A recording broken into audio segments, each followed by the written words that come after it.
लेकिन ये जो टेट्रा कटर का जो एप्लीकेशन, टेट्रा कटर और ऑक्टा कटर, ये एक एक तो दिया हुआ है। इसका एप्लीकेशंस को बताने के लिए हमको इसके बारे में बताना पड़ेगा कि फ्रीक्वेंसी। देखो, एक डीएनए के अंदर एक लंबा डीएनए है सपोज, ठीक है ना। इसमें अगर हम बोले कि ए कितना बार मिलेगा, तो बोलोगे कि बहुत बार होगा ए, है ना। हम बोलोगे ठीक है, ए के बाद सी कितना बार होगा, मतलब हमको हर बार ए सी चाहिए, ए के बाद सी चाहिए, इस टाइप का सीक्वेंस कितना बार होगा। तो बोले मैंने वो सिंगल ए से ज्यादा होगा ना कम होगा, कम होगा। अगर हम बोले ए सी टी, ये तीनों ऐसे होना चाहिए, इस सीक्वेंस में होना चाहिए, ए सी टी जब भी हो ऐसे हो, तो it's frequency will be less than A C. Again if I increase it, A C T G होना चाहिए, तो ये और घट जाएगा।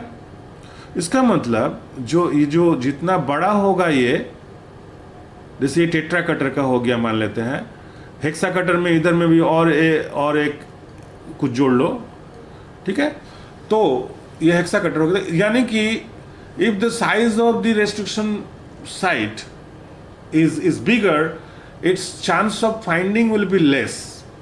Probability of finding that site in the DNA sample will be less if the size of the restriction site is more.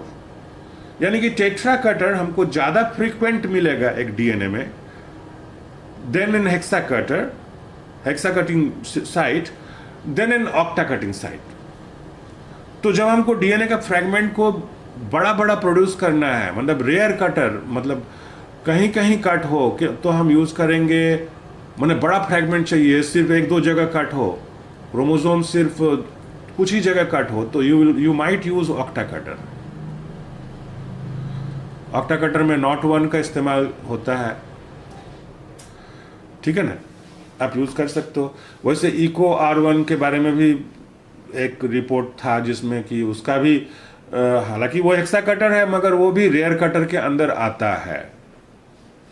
अब ये देखना होगा कि हेक्सा कटर में कुछ एक्सेप्शनली रेयर कटर्स हैं कि नहीं, मगर मैथमेटिकली अगर आप देखो तो ऑक्टा कटर का chance of finding will be less than hexa cutter, and hexa cutter का chance of finding will be less than a tetra cutter, ठीक है ना।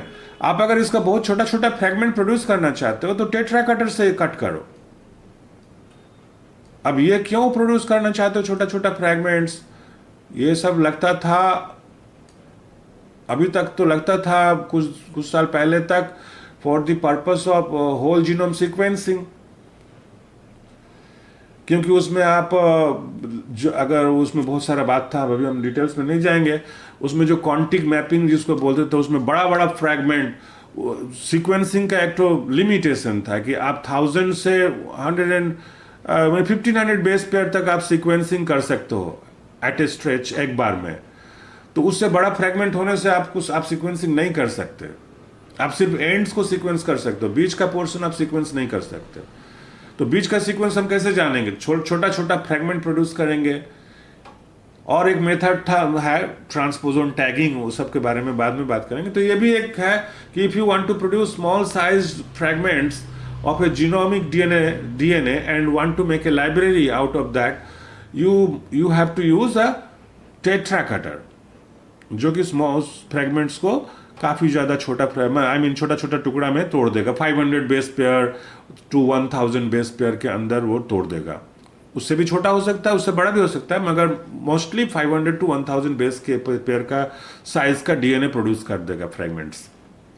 और हेक्सा कटर यूज करोगे तो वो 1000 base pair, 2000 base pair, 3000 base pair के size का फ्रेगमेंट प्रोड्यूस करेगा mostly. Some will be bigger also, some will be lesser also. Even ऐसा भी हो सकता है कि 8-10 न्यूक्लियोटाइड के दूरी पर भी 2 साइट हो, क्योंकि ऐसा तो कोई स्पेसिफाइड नहीं है कि एक साइट होने के कितना दूर बाद दूसरा साइट होगा। देयर इज नो सच बार। ऐसा हो सकता है कि सीक्वेंस इको R1 है, फटक से कुछ दूर बाद फिर इको R1 है, इसके बाद काफी दूर तक इको R1 साइट नहीं है, फिर जाके इको R1। ये जो मैथमेटिक्स है, ये average frequency of finding of that site in A DNA है। इसका एक कैलकुलेशन है, एक सवाल पूछता है सपोज बोले कि एक 10K साइज का एक डीएनए है ना।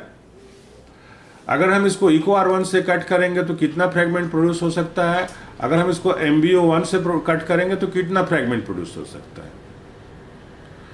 ठीक है ना। ये सवाल अगर पूछे कि यू हैव गॉट इस डीएनए ऑफ 10K और 20K और वट एवर साइज, ठीक है।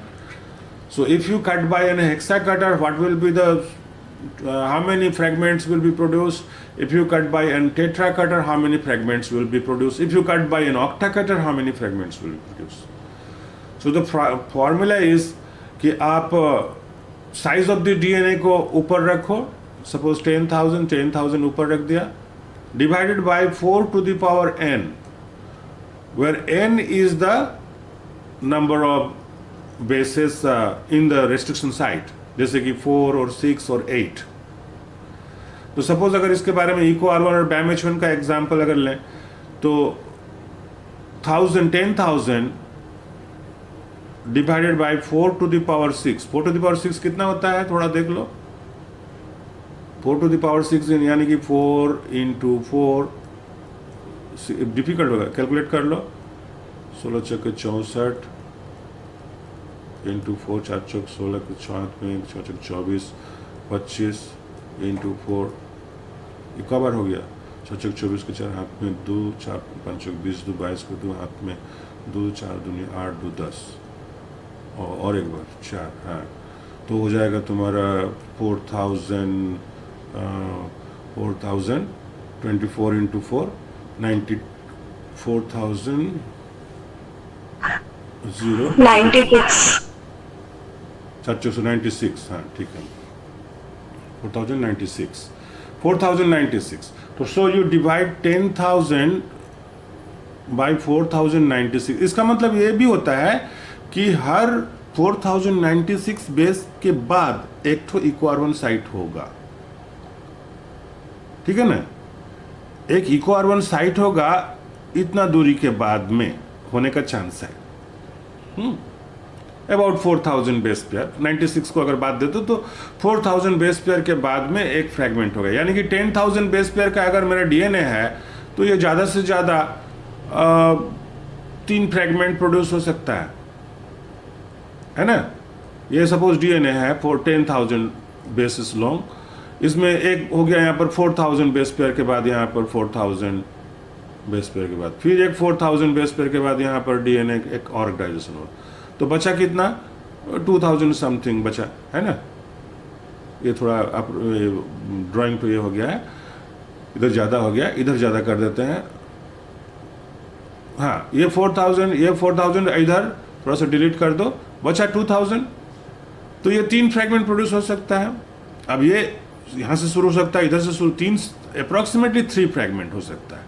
अच्छा, MBO1 का केस में क्या होगा, 4 to the power 4, यानी कि हमको यहाँ पर ये पहला 2 3 256 से डिवाइड कर, every 256 base away there is a site for MBO1 theoretically. So you divide 10,000 by 256, कितना फ्रेगमेंट हो रहा है,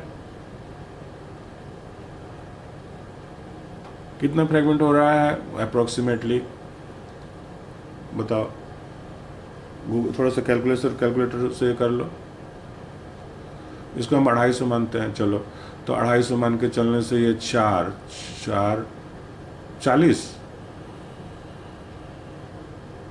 40 फ्रेगमेंट होगा अप्रोक्सीमेटली, 39 और इससे कुछ होगा, है ना, 40 fragments. So if the site is I'm cutting enzyme is MBO1 और South3A1 which is also a tetra cutter, दोनों का एक ही साइट है कटिंग, South3A1 का भी MBO1 का भी। यहाँ पर South3A1 लिस्ट में नहीं दिया है, हमको मालूम है।